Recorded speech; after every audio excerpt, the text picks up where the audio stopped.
I was carrying groceries home at night when a dude started following me, asking me if I had a dick or a pussy. He got angry when I ignored him. When I finally got the nerve to turn on him and tell him it didn't matter what I had because he wasn't my type, he got so pissed off I had to hide in a nearby restaurant. When I told the restaurant owner what had happened, he told me not to worry, because if that guy came in here, they had a bunch of big guys in the kitchen that would take care of it.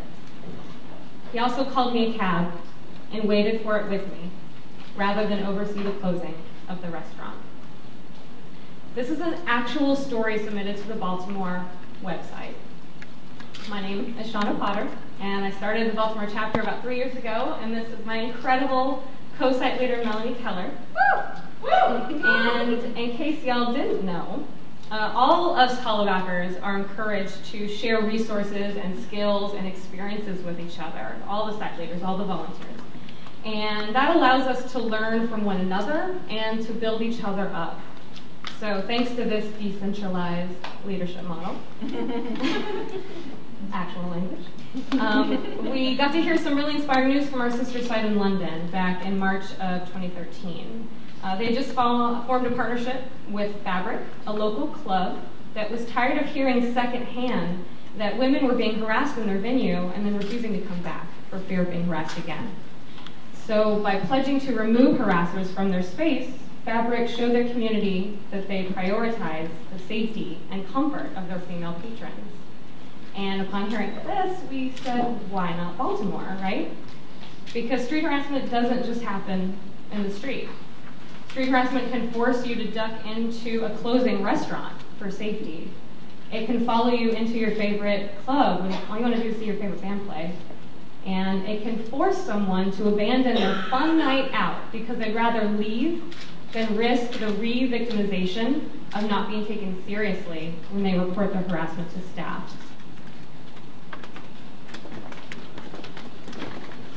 So for all of those reasons, that's why we created the Baltimore Safer Spaces campaign. We want to make it obvious and official who in our community actually takes street harassment complaints seriously.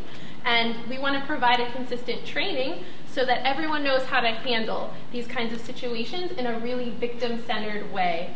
So safer spaces are necessary for lots of reasons, like that women and LGBTQ folks really need an explicit safe space, right? Don't just open the door, put down a welcome mat, okay?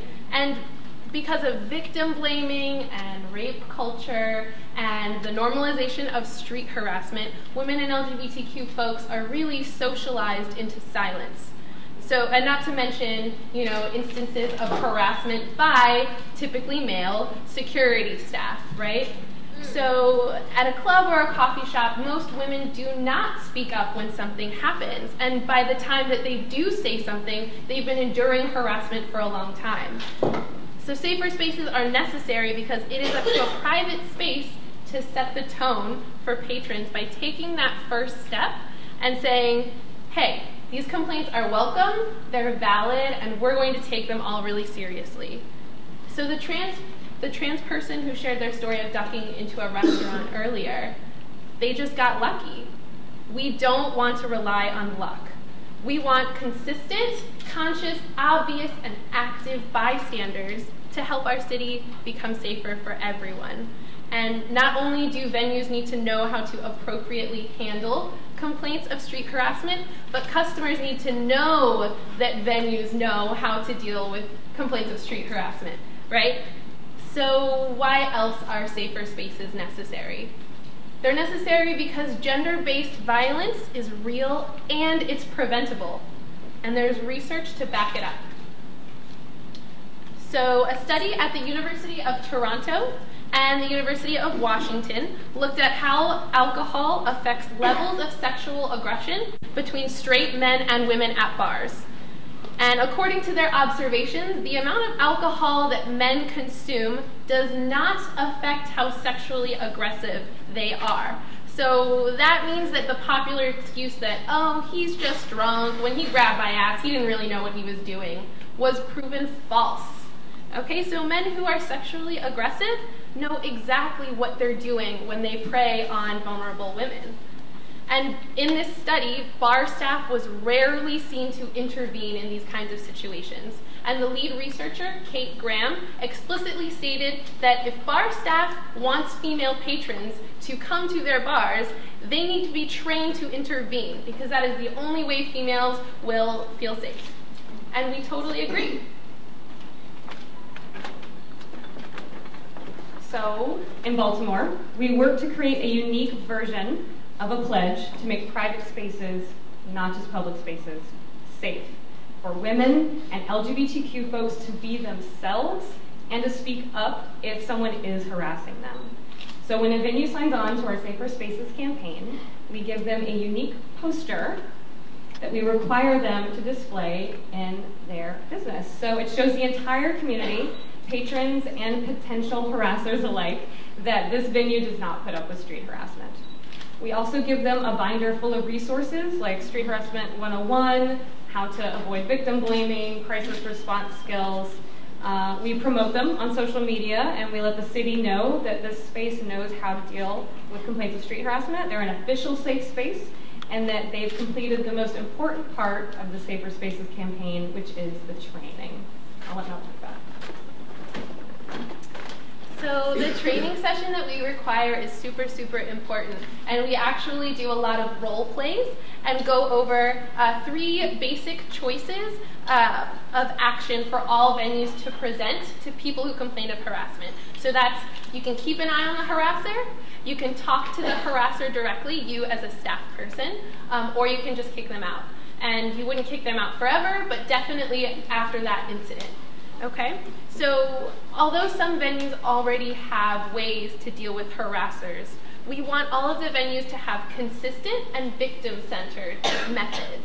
And we know that staff already discuss incidences of harassment amongst each other, but it's really important that they devote a clear 1.5 to 2 hours for this conversation to develop, and for people to really share stories, strategies, and tactics for dealing with this situation, and again, to learn to be victim-centered. So we tailor each presentation that we do for the type of private space that it is. When we train a space, they always suggest 3 more spaces in their neighborhood that should join up, which makes sense for them, but we don't want just one neighborhood in Baltimore to be safe. We want the whole city to be safe. So we have prioritized spreading out the campaign to different neighborhoods and demographics, which on the front end is a little bit more work, but it's worth it for the city in the long run. And another challenge is always just legitimacy and getting the word out. Recently did an interview on WYPR's Maryland Morning radio show, and so even though our campaign got a slow start out the gate, the more venues we sign on to the pledge and the more press we get, the more legitimacy we gain, which makes signing additional businesses even easier. So we're really excited about this campaign, and things have started to progress really rapidly. And we actually just signed 2 new venues this month, and we have 11 solid leads from 6 different neighborhoods in Baltimore for new signees. And community members also know about us now, and they're telling their favorite businesses to sign on. And we'll leave you with a final story.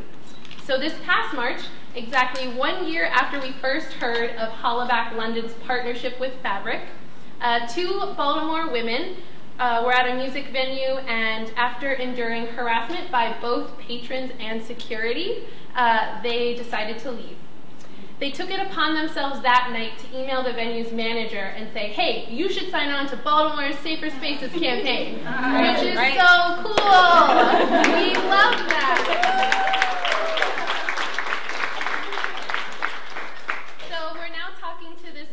And we're coordinating a schedule to train their security staff, which is really great. And aside from the manager actually taking this complaint of harassment very seriously, these women came up to us and told us how empowered they felt that, number 1, they could report this kind of behavior to somebody else who would actually believe them. And number 2, that there was a community campaign that already existed to address this specific issue. So our goal is to keep doing what we're doing until every single inch of Baltimore is safe, whether indoors or outdoors, online or off, everywhere. We want it to be a safer space, not just for one specific person, but for everyone. Thank you.